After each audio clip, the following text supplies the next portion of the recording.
Hello, welcome. Today I'm going to show you FM8 in a nutshell. If you're an experienced user of the software, you might want to jump onto the next video where I show you the basics of screech sound. Otherwise, you might want to stick around in a few minutes and I'll get you going with this great software. So why should you actually bother use FM8? Well, it's actually a great plugin. I've been using it for ages already, and in fact I decided to release a sound bank on industrial strength on their Loop Masters outlet, which should be out soon. And here are like a few examples of what you can make with it. Like bass sounds is great for them.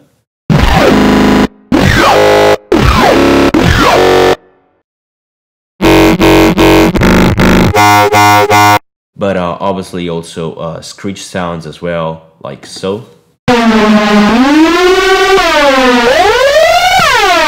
Which is the one we're gonna use for the next tutorial, or otherwise, I don't know, it's more like a Reese kind of drum and bass sounds, like this classic one.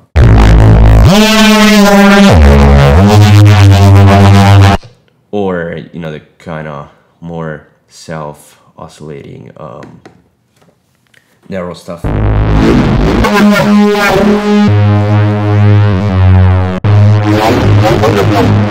So let's get going with the tutorial. Just create a new sound, jump onto the operators here, the expert section, and you happen to have this bunch of operators which are a match between an oscillator and an envelope generator, and you have these two devices. One is more of a distortion saturation device, and another one is a filter.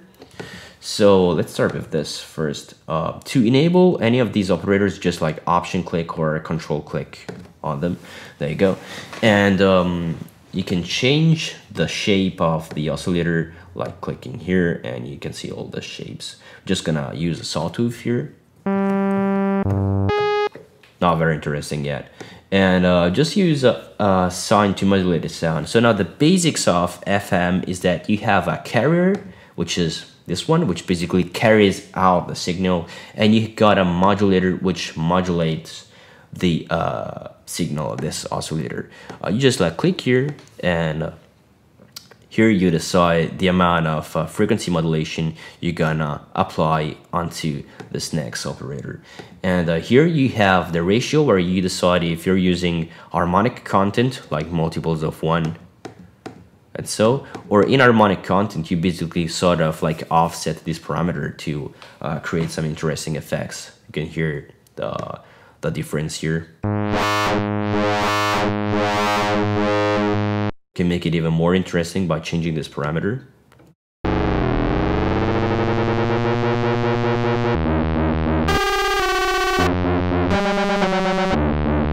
You already got like this typical rave sound or drum and bass sound from like the 90s, the old school stuff. And you can actually like enable the saturator, just route this oscillator into it. And a cool thing is that this operator doesn't really have to be just modulator. It can be a carrier as well, like so.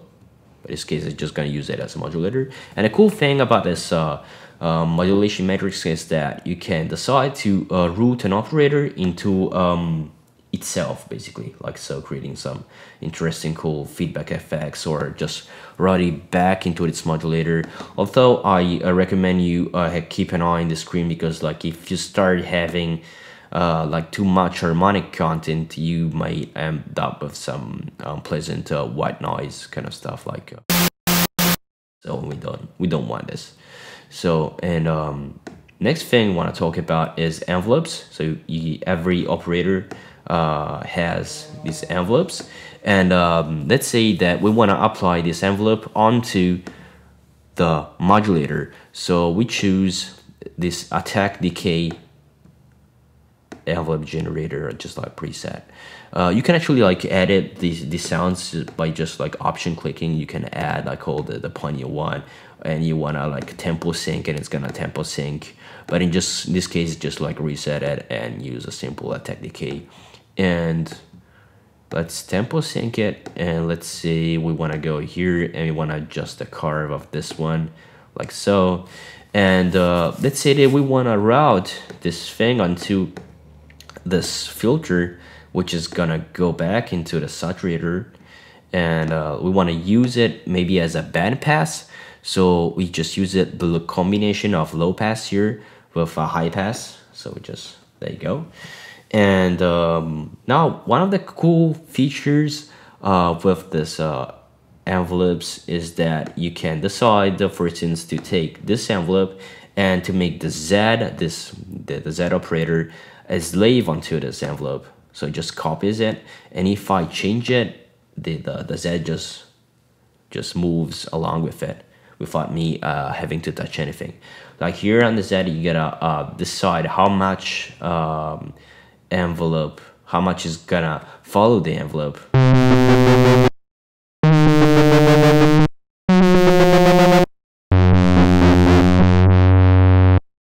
And basically this is how this section works mostly.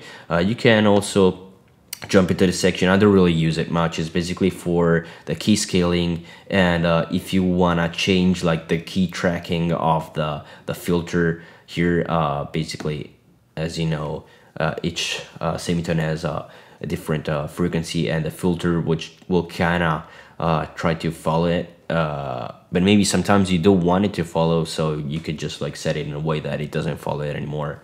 Your choice. And next thing we want to jump in is the modulation matrix, which is something that people often don't understand. I don't know why by default they decide that the modulation wheel should just affect as much the pitch, because let's say that I forgot the modulation wheel like all the way up. The sound is like pretty different from what it's supposed to be, so what I do is usually just like set it to 0, just double click here and it's gone. But in this section you can decide to basically apply an alpha to whatever you like. For instance, let's say you want to apply it onto the filter section, and it works like both ways, like negative and positive. You can apply it as well onto the X, the saturator here. And the wave shapes are basically the same ones you have onto the operators. Here you have a triangle, you can just use square or whatever you want. And you can choose if making like key scale to follow the key, or to make it sync or not. And when you make it sync, you just this knob will just turn onto to the rate, which is gonna be tempo synced where you set it to be so.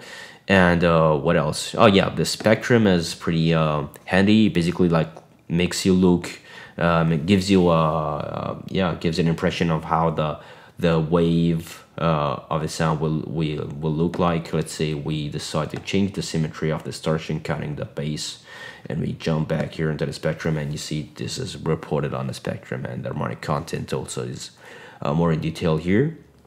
Now another section we might want to consider looking at after is the effects. I often use the overdrive as a pretty cool effect, and I really like this psych delay. You can make it sync, and you can make it reverse, and you can decide to have the delay actually detuned from the sound you're making, like so.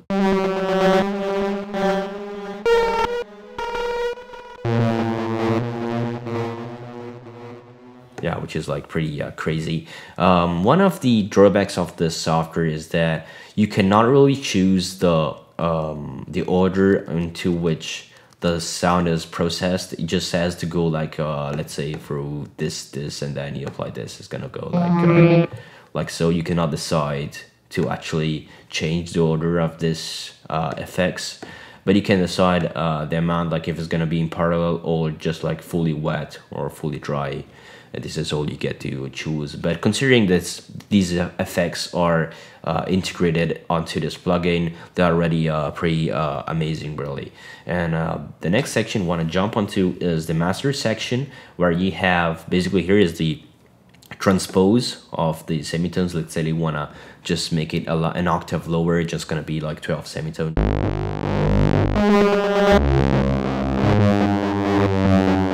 And here you decide if you want to have like a glide on, so it's gonna be monophonic.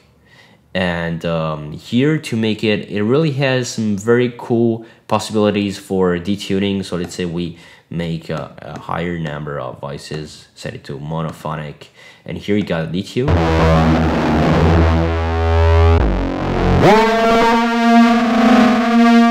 And also the stereo panning is pretty awesome, really.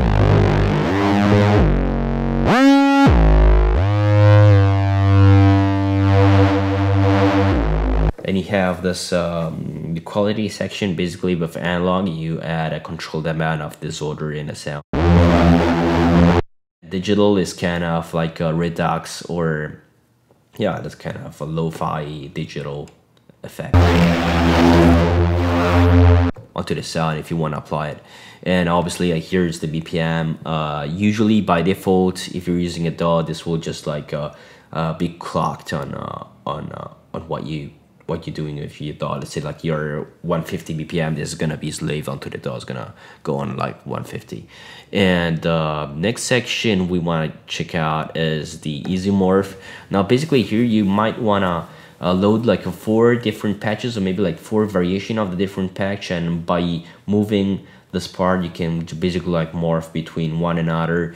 And but being honest, I'm not really a big fan of this section, because basically when you change these parameters, unless you have saved your patch before, when you do change them, if you change them back to the position they were, the sound is still not going back to how it was. So being honest, I kind of avoid using this section, but not for me, but it could work for you as well. And arpeggiator, it's pretty cool. You have to turn it on, obviously, and here's like where you decide how you want to transpose the notes, and here you can choose if it goes on triplets, dot, or like gonna be key synced. Every time I press the key, the arpeggiator is gonna reset. You see, if you like hold the chords, it's gonna do like different sounds. And there are different algorithms for arpeggiator, so that's pretty cool thing. And basically this is what the FM8 it's about.